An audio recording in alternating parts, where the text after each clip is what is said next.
Gourgen Yanikian, In My Defense.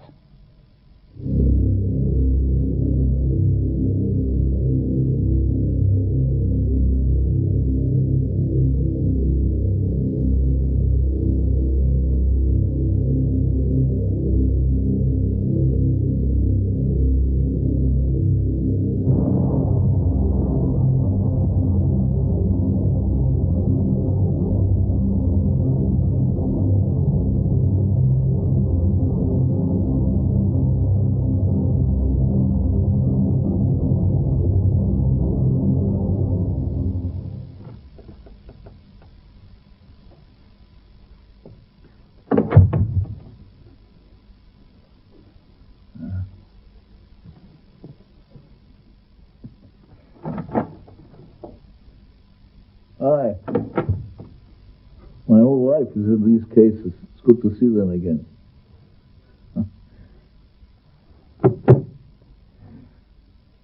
The reason why is in there. Look, you think you could take these off, I mean, I called sheriff to hotel after, and I waited half an hour. I'm running anywhere. I'm too old. Police?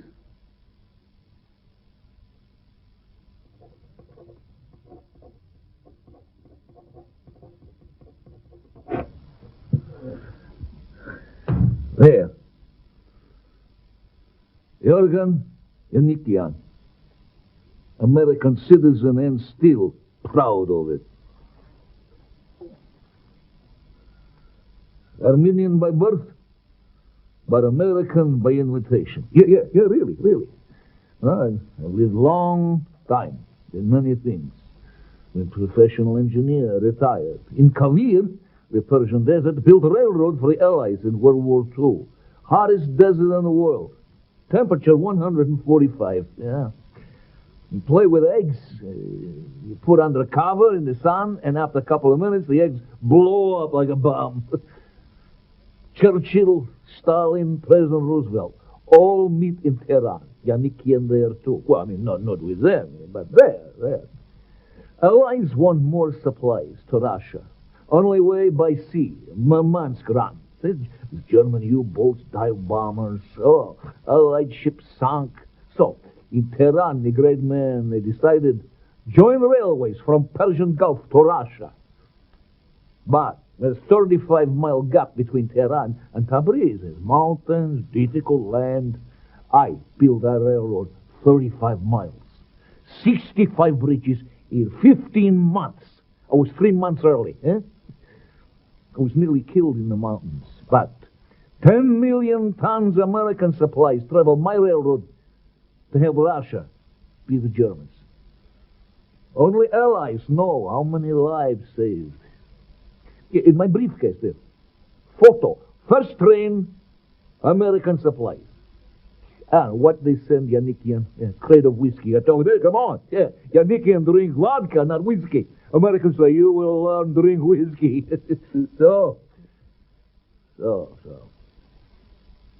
Yanikian sent a special paper by U.S. government. In white, come to America, be citizen. I was proud. My wife, that was 1946. Armenian by birth, American citizen by invitation. Second-class citizen, because for 36 years I tried to get last contract payment for railroad. I need money, not for me, no, but for my life's work. A movie. I sue Shah of Persia in his courts for my money. His own courts. His own court. I say, pay Yanikian what you owe, more than $1 million. Shah refused. So back in America, I wrote State Department. Help me. For years I admire America, read books and the Constitution. Lincoln, Jefferson, Franklin, great men, great ideas, rights and justice. So, American citizen Yanikian asked U.S. government, stop aid to Shah just a little while, till Shah pay Yanikian. I mean, that money, not for me, for moving, telling the world, telling young people, very important. about the massacres of 1.5 million Armenians by Turks in 1915. Why? Why? And not just Armenians. I make deal with MGM for book, get scenario. I make film to show all over the world. Free, with money from Shah. It was my dream, my reason, my work. I have nobody. But my wife. I have no children. Turks massacre all my family. 26. And 1 million in 1915. Now, when I make movie, I will tell the world why. The world does nothing. Listen, did you know before Yanikian told you? It's a good purpose. Well, after 36 years trying to get my money, a few months ago, I get a last letter from State Department terminating their consideration of the matter. Terminating their consideration? They think, what, I'm some Don Quixote, or something, fighting all the windmills? But the world knows that story. Oh, yeah. And now, after today at hotel, they will know Armenian story. State Department could not help by invitation. American citizen will not give American citizen his rights. Prefer foreigners to Americans. Yes, politics. Turkey important. NATO. Shah important. NATO important. What more important than the truth? You know that official of State Department tell MGM not to make that movie. Why? Turkish government. So, no justice, no money, no movie, no truth. Nobody learns nothing. And nothing ever changes. And the world dies. Yanikian is American. I will die American. And I will submit to American justice. But I am Armenian first. I spend my life, my money, studying history of the massacre. I write millions of words to ask why. Why? I wait. Maybe conscience of the mankind cannot act. League of Nations, United Nations, Court at Hague, do not act. I am against killing. So in all my books, you read. All my writings, you can see that I am for the democratic way. No killing. President Wilson, you know, he wrote, protect this small nation, Armenia. It's not a question of justice. It will prove mankind has a conscience. That's what he said. That's President Wilson said that. And you see, if the truth is told, so much good will come, so much blood prevented. I am a man of peace. I wanted to prevent more violence, prevent killing. I am against killing. I am against it. You didn't know, huh? Till I told you that 1.5 million, 80% of the people, my people of Armenia, were massacred as part of Turkish government policy in 1915? You didn't know till I told you, eh?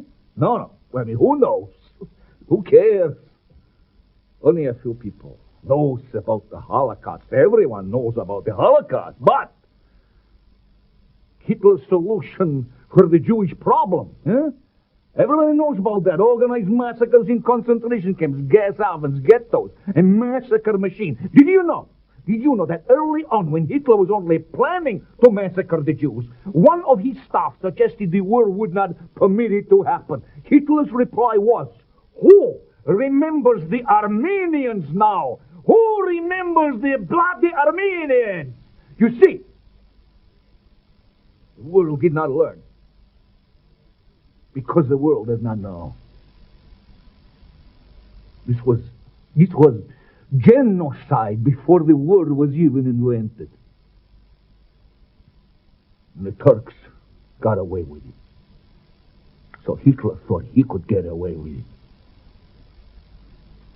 There were so many massacred. It can be avoided, it can be. Now, when the State Department refused to get my money, not for me, for the film, I had to think hard. How? What I do now? How to make a noise in the world before I die?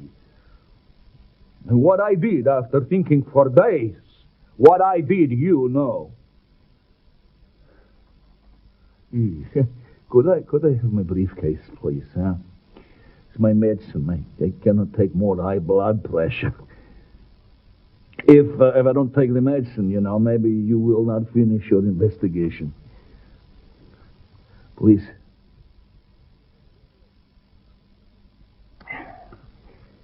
My work, is all my life.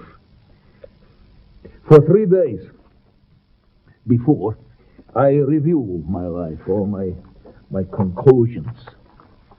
Now, this is where I was born. Look, Etzerum, in 1895. I'm an old man. I here only 1 year. My other year is dead. 25 years. So sometimes, if I ask, Etzerum, they call me Chart Isavak, child of massacre. A nickname. See, I had no Christian name because I was born in the midst of a massacre. There's no church. Etzerum no longer existed. Nothing. Everyone gone. I was 5, 6 months old. My family flee to Kars. And on their way, they lost me. Well, so my mother told me. In the mountains, in the snow, from the sled. And nobody wanted to go back to find me. Everybody scared of being killed. But my mother said, I am going back to find my baby. And Hagop said, I am coming with you. Hagop. 10, 12 years. It's my brother. He and my mother work different directions because there's no road, no snow. There's a lot of snow, no road. It's covering. I don't know how long, but, Hagop, he was the one who found me. And he opens his chest and he puts me on it and he warms me. And from then on, always, I'm very sensitive to the cold. They cannot support it. And that was in 1895. I was the same year that Turks massacred 35,000 Armenians around Etzerum. And we flee to Kars. In Kars, the priest christened me Gourgen. But I am child of massacre forever. But then when I was 8 years old, I went back to Etzerum with my brother Hagop and my mother. You see, before the massacres, my father put some gold, money, old documents, which proved that we owned the property in a box, in the ground, in a barn. My father, he needed money for the family, but more important, the documents proving that our grandfather owned the property. So we returned to Etzerum. My mother, Hagop, and me. Hagop found the barn. It's dark inside, and he started digging behind the door, and he found the box about 1.5 feet long. Takes it out from the dirt. Same time, barn door open. 2 Turks come in. One takes my brother's hands, other takes his head and cut his throat, like they cut animals. I was crying, sitting in the dark, wanting to help him. My mother stopped me, put her fingers in my mouth. I cannot cry. 10, 15 feet away, the Turks, they are waiting, and all the blood come out, and my brother, Hagop, with open eyes, is looking at me. My brother, he is also my mother. He found me, you see, frozen. He gave me life again. So my mother's body hid me and her fingers in my mouth, and I know that these fingers, I eat inside her fingers, all raw meat. And first I think I imagine blood in my mouth, but it's not imagination. I drink the blood and eat the flesh of my mother when she silenced me with her fingers. After this, all her life she has these 2 fingers deformed. There's no inside the flesh. All this I don't want to tell more. I don't want to tell. All my years of life, I have never seen Jacob. In memory, yes, I see him, but never in vision, never. Till I saw him first in my apartment. Those days recently when I asked why, what I do now. Second time when I shoot, destroy those two in hotel. Last vision in hotel, when I saw blood like phantom come like this. Eyes open. I finished high school in Tiflis, and after I went to Moscow to study engineering. The Turks were taking more and more of Armenia, and I volunteered, joined a group of students to help the Armenian people, and not the army. No. The massacres had started again. We went from Moscow to Tiflis, then to Yanikian, and then to Agadir, and finally to Lake Van. Yeah. We saw lots of bodies spying in the river, floating. Heads, arms, legs, parts of bodies. We started to take them out, to bury them, but there were too many. All Armenians, we know from circumcision. I find a man's hand, women with their breasts cut off, limbs caught in tree roots, and at the river's edge, a purple band of froth, blood, clinging to the banks. There were villages, churches, farms, all destroyed, burnt, and blown up. There was no one left alive. And this was my country, my people, and we could not help. So we rode on to cars. There was a very, very old church near the river, and there were thousands of bodies there. Thousands of them. And there were men, children, women. To describe what I saw, you can see body, no head. You can see body with open stomachs. You can see women, all inside out. And you can see children cut in half, like a watermelon. I found my brother-in-law's son, Kashik, only 12 years old. And in the courtyard, his father's head. He had a big mole on his face. Could not find his body. What they did to the children. So, as I left, outside Van, people dead. I do not know how long. They were nailed on crosses. Shoes nailed to their legs. I went near to them, and they were horseshoes. Well, I cannot stop burying all these people. Only I look. Burned bodies on crosses, and the world still knows nothing of this. It might never have happened. But you see, the past does not take care of itself. I know it does not take care of itself. It passes on the knowledge, good and bad, to the next generation. Now, I am old. I'm going to be dead soon, one way or the other. It's a long time ago. But until the truth is told, until it is known, the young will only know the bad knowledge of the past. Hey, look at this. Huh? I was sent this not long ago, this letter. Who is it from? I tell you who it's from. Orphan Karagasim of the Turkish Students Association in New York. This is his response to an article I wrote about incidents in Turkish history. This letter, like a knife in my heart, and not only my heart, in the heart of all mankind. This is a dirty letter. He says, you spread poison everywhere. For the sake of your ulterior motives, you inoculate children with poison. You say that the Turks massacred you. You commit errors taller than your height. Who are you competing with? With your endless digging and dangerous meetings, you become the laughingstock of the entire world. Brainless jackass. Now, of all the races in the world, the Turks of noble reputation, relying on the power of the gun, is waiting to slay a few million goddamned Armenians. Goddamn Armenians. For once and all, we are going to wipe you from the face of the earth. For the love of Muhammad, if you kill one Armenian, you will qualify for heaven. With the help of Allah, we will turn Armenia into a graveyard. 60,000 Armenians in Istanbul are slaves in our hands, sheep to be slaughtered. As for your spiritual leaders, We will split their guts in the street. Let the world be spectators. This is your true fate. Do not depend on the Russian bear or Uncle Sam. Only we can bring your true fate. And only you know very well the sharp cutting edge of the Turkish sword. When you commemorate your martyrs, you can add this document as an announcement to the world. This is written by Orphan Karagisim, Turkish Student Association of New York. Of New York! What is the future? If these are the next generation, if the old cannot tell the young the truth, who will? And if the young will not believe the truth,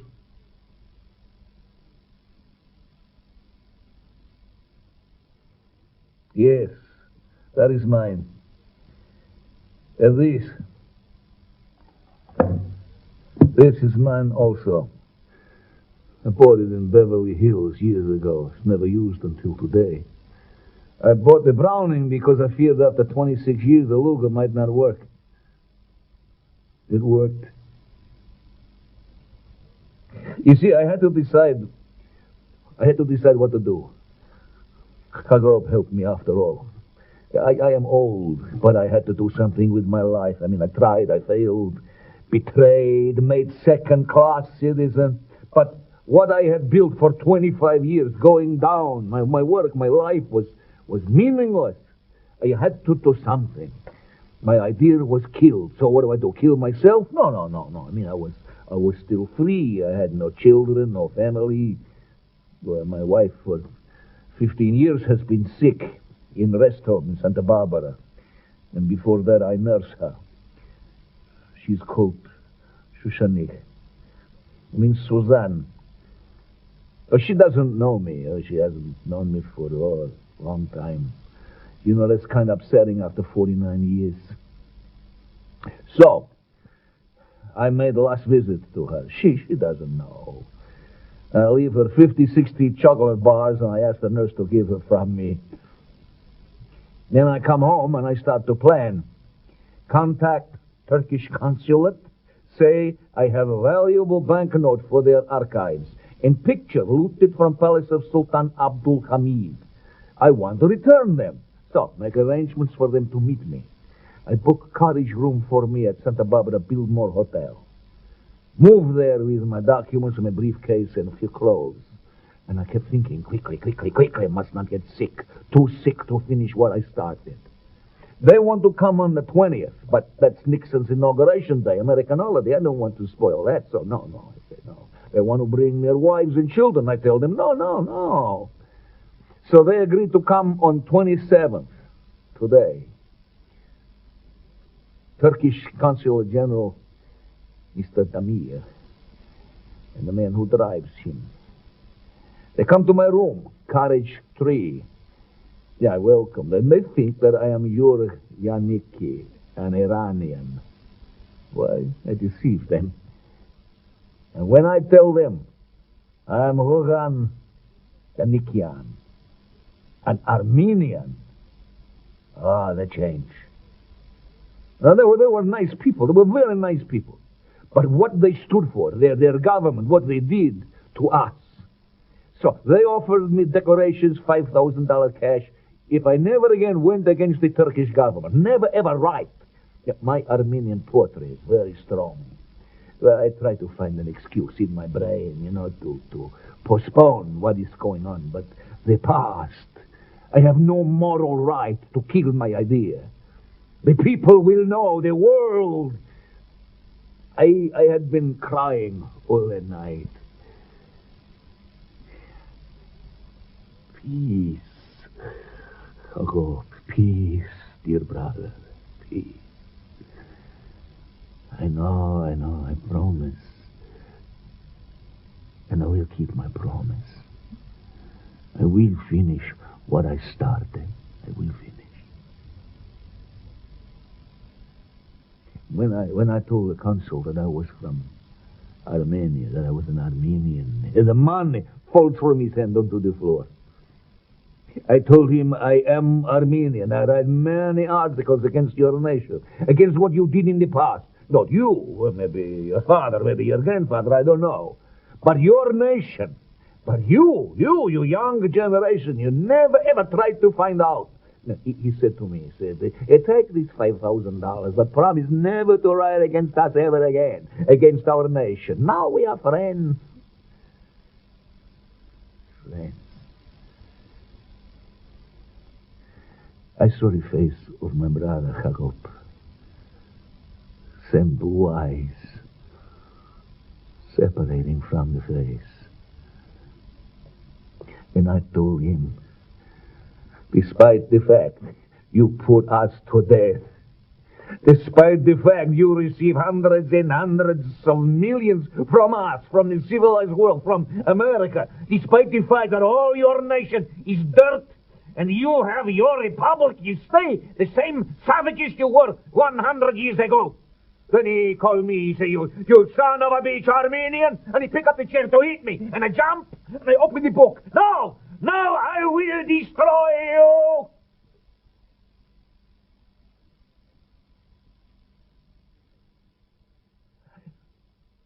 I don't know what I said. I destroyed two evils. I put a light in the darkness. I kill nobody.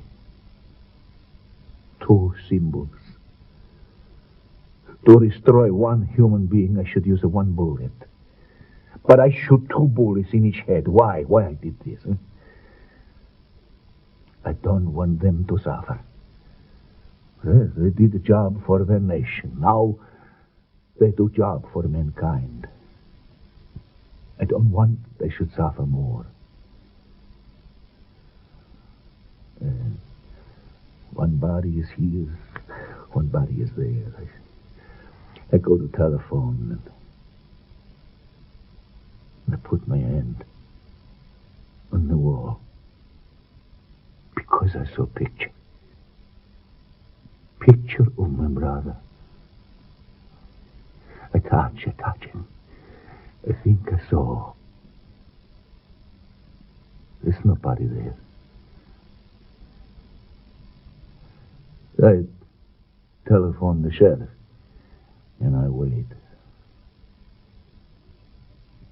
Two lights in the darkness. I've used the lives of only two Turks to rouse the conscience of the world. If killing two Turks is illegal, is killing what? The 2 million legal? The difference. I do not deny what I have done. I seek justice.